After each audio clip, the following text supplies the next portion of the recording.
den handler jo om at dele. Så jeg vil dele min allerbedste opskrift med dig.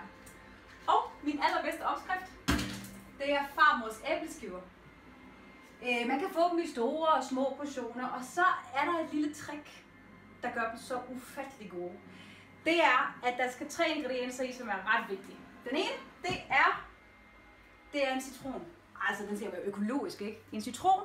Vi skal lige have skralden fra den. Bum, bum. Og så skal vi selvfølgelig presse den lækre safter ud. Og det der er med citronen der, at det bliver bare så lækker syrligt. For der er jo ikke noget ved at få præfabrikerede æbleskiver fra Irma og Aldi og Brugsen og sådan noget. Hold dig langt væk fra det. Så skal vi have æggeblommer og æggehvider. Og der er det jo vigtigt, at vi har 2 skåle. For alle ved jo godt, at hvis man skal piske æggehvidene stive, så går det ikke, at der falder vand i, eller æggeblommer eller noget. Og der er det vigtigt, at du er forholdsvis vant til at lige skille det med, så det bliver ordentligt. Ja, så er det også det vigtigste. Det er en øl.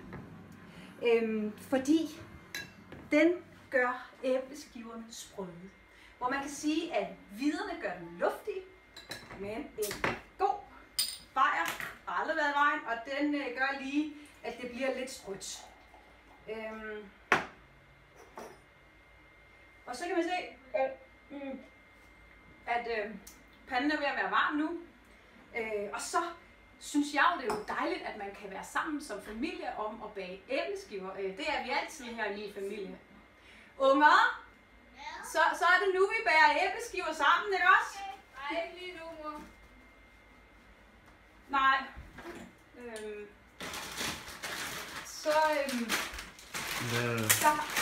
Hvad laver du, Stine? Snyder du? Nej, det er sådan også... Jeg har bare været lidt i god tid, for ellers så bliver videoen for lang. Så derfor så...